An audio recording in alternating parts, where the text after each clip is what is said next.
It's no surprise that every industry has been impacted by the pandemic.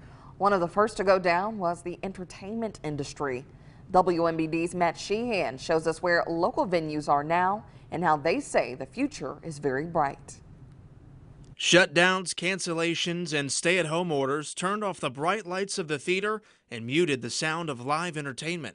Unfortunately, when COVID hit, we got to see what the economic impact was firsthand.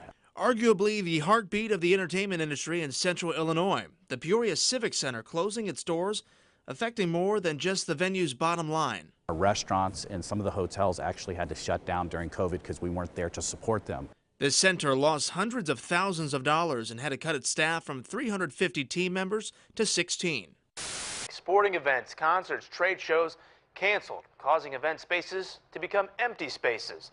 The general manager of the Peoria Civic Center tells me if they don't receive funding soon, there won't be a Peoria Civic Center. Without an infusion of cash, the Civic Center will have to shut down. 3 weeks later, the Peoria City Council bailed out the Civic Center, loaning nearly $4 million to keep it afloat. Now the center is back in action, hosting some of the world's biggest names. But going into 22, we have Willie Nelson on 420, which is just the most serendipitous booking of all time. And we're so excited to have that kind of icon here. We also have great acts like Cole Swindell. Greta Van Fleet has sold out in advance, so that's huge. Shinedown's coming with a Pretty Reckless, as well as Gabriel Iglesias. So you can just see in that little quick window, we have massive amount of events. But COVID has also brought challenges in attracting both guests back into venues' doors and because of some of the artists' outlook on the pandemic. Some artists don't want to play a state with a mask mandate, and we've had that happen to us, and that's okay, that's their choice. But we're also seeing our Broadway shows really love our protocols and they feel safer coming here. But the pandemic has also made way for new event centers to join the mix. The Scottish Rite Cathedral was under renovation for most of the pandemic. Now it's able to host smaller scale shows in its newly remodeled theater. Our capacity is 845, and we also have capacity in our lower level ballroom of 250 people.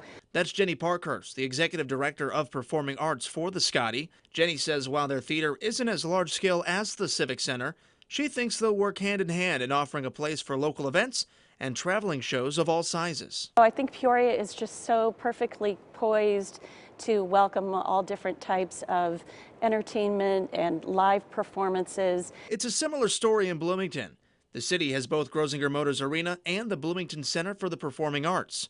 Tom Rakestraw with the Parks, Recreation, and Cultural Arts Department says these two venues also allow shows of all kinds. We've got 25 shows, everything from concerts to touring Broadway shows. The message remains the same from both the Civic Center and Bloomington's arena.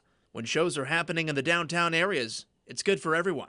It really is, a bonus for people to go downtown, have a meal, have a drink, go see a show. It's just really booming right now. Now that we're coming back online, we're starting to see a little more life downtown. And the NIVA study showed that over the last 5 years we were open, we had a $500 million impact in Peoria, and we're looking forward to getting that impact back and reviving the economy. In Peoria, Matt Sheehan, WMBD News.